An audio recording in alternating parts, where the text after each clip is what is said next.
এইটা নিয়ে তিনটে এই বিল্ডিংয়ে পুরো ভেঙে ভেঙে একাকার হয়ে আছে। বন্ধ তো। এটা কাদের? না না বলছি বিল্ডিংটা কাদের সরকারি আবাসন কিছু একটা হবে। এইটা বা ওই পাশেরটা সরকারি নাম ফাম পায়।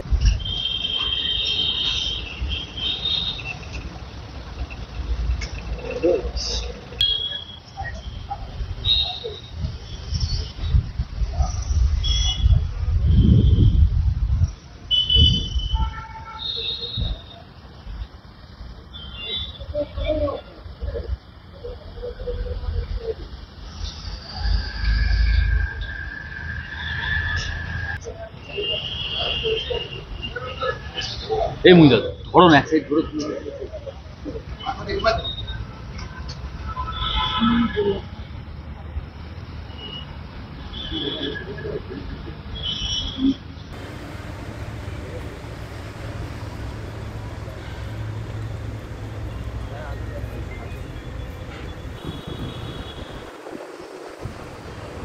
আমি কেন বলবো? আমি তো কালকেই বললাম।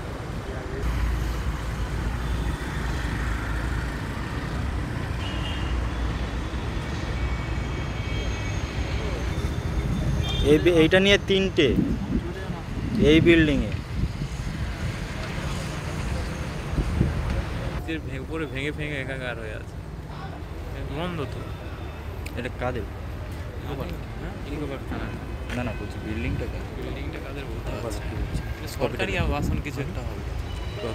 এইটা বা ওই পাশেরটা সরকারি নাম ফাম পায়।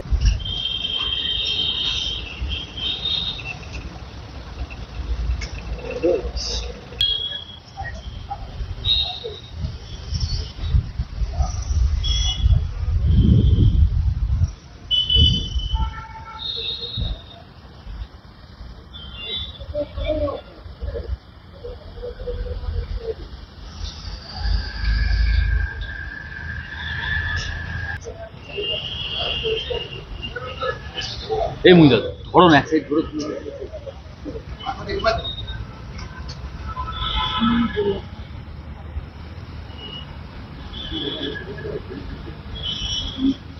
হ্যাঁ, আনআইডেন্টিফাইড বডি পাওয়া গেছে। ওটা মোস্ট প্রবলি ফল ফ্রম হাইটের জন্য ওটা ডেথ হয়েছে।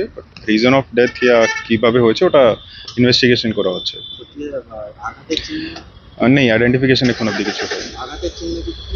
ওরকম কিছু নেই, যে ফল ফ্রম হাইটের যে টেলটেল সাইন্স থাকে ওটাই মোস্ট প্রবলি আছে। এখন অব্দি কিছু পাওয়া যায়নি, আইডেন্টিফিকেশন কিছু এখন অব্দি হয়নি, চেষ্টা হচ্ছে।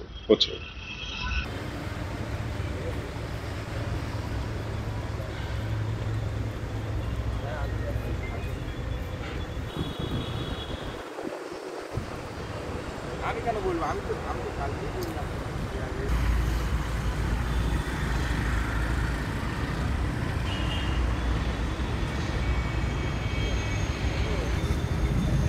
এইটা নিয়ে তিনটে এই বিল্ডিংয়ে পুরো ভেঙে ভেঙে একাকার হয়ে আছে। বন্ধ তো। এটা কাদের?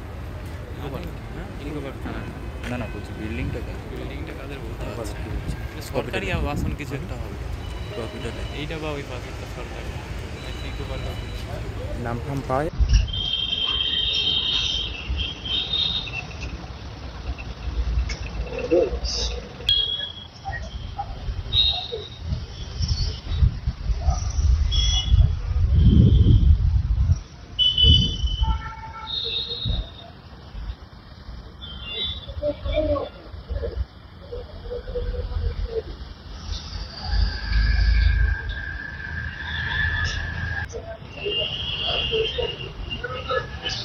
এই মুই দাদা ধরো না এক সাইড ধরো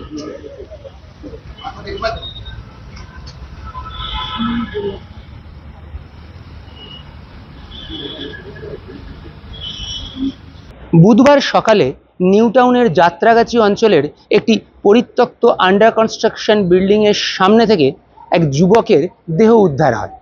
এই দেহ উদ্ধার ঘিরে কিন্তু যথেষ্ট চাঞ্চল্য সৃষ্টি হয় ওই এলাকায়। সেখানকার সাধারণ মানুষ সকালবেলায় সেই দেহটি পড়ে থাকতে দেখে এবং তারপরেই তারা প্রথমে খবর দেয় ইকো পার্ক থানায়।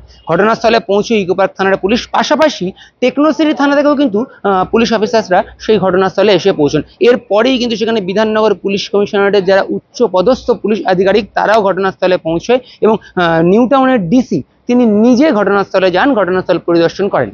এখনো পর্যন্ত পুলিশ সূত্রে যে খবর যে এই যে দেহ পাওয়া গেছে তার কিন্তু পরিচয় এখনো পাওয়া যায়নি, অর্থাৎ অজ্ঞাত পরিচয় এই যুবক, এবং তার পরনে যেটা দেখা গেছে যে ট্র্যাক স্যুট রয়েছে এবং উপরে গেঞ্জি পরে রয়েছে, এবং সব থেকে উল্লেখযোগ্য বিষয় তার শরীরে কিন্তু আঘাতের চিহ্ন রয়েছে। তবে পুলিশ যেটা মনে করছে যে এই যে আন্ডার কনস্ট্রাকশন বিল্ডিং তার উপর থেকেও সে পড়ে গিয়ে থাকতে পারে, পড়ে গিয়েও এরকম ঘটনা ঘটে থাকতে পারে। তবে যেটা মূলত তারা তদন্ত করে দেখতে চাইছে যে এই যে যুবক, এই যুবকের পরিচয় কি, এটা প্রথমে পুলিশ জানতে চাইছে যে এই যুবক কোথা থেকে এখানে এসেছিল এবং তার সঙ্গে আরো কেউ ছিল কিনা, বা তাকে কেউ এখানে নিয়ে এসেছিল কিনা, বা এখানে তাকে মারধর করা হয়েছে কিনা, বা তাকে কেউ ধাক্কা মেরে ওপর থেকে ফেলে দিয়েছিল কিনা।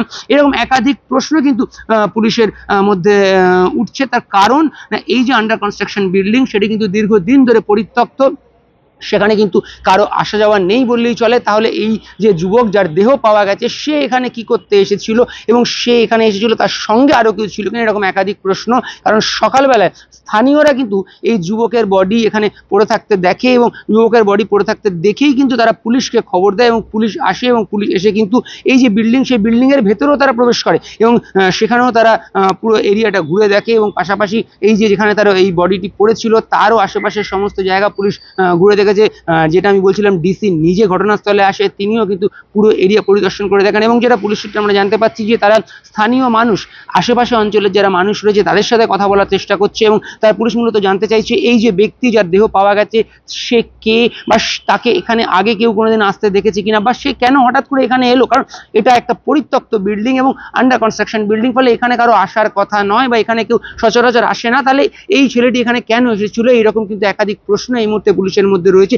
ইতিমধ্যেই আমরা যেটা জানতে পারছি যে পুলিশ কিন্তু একটি আনন্যাচারাল ডেথ কেস স্টার্ট করেছে, এবং সেই কেস স্টার্ট করে তারা কিন্তু তদন্ত শুরু করেছে, এবং এই যে ঘটনাস্থল যেখান থেকে এই বডি পাওয়া গেছে পুলিশ যদি প্রয়োজন মনে করে সেখানে কিন্তু ফরেন্সিক টিম পর্যন্ত যেতে পারে। এই মুহূর্তে পুলিশ তদন্ত করছে এবং মূলত এই যে এখনো পর্যন্ত অজ্ঞাত পরিচয় যুবক তার পরিচয় জানার চেষ্টা করছে এবং তার এখানে আসার কারণ বা তার গতিবিধি সম্পর্কে জানার চেষ্টা করছে।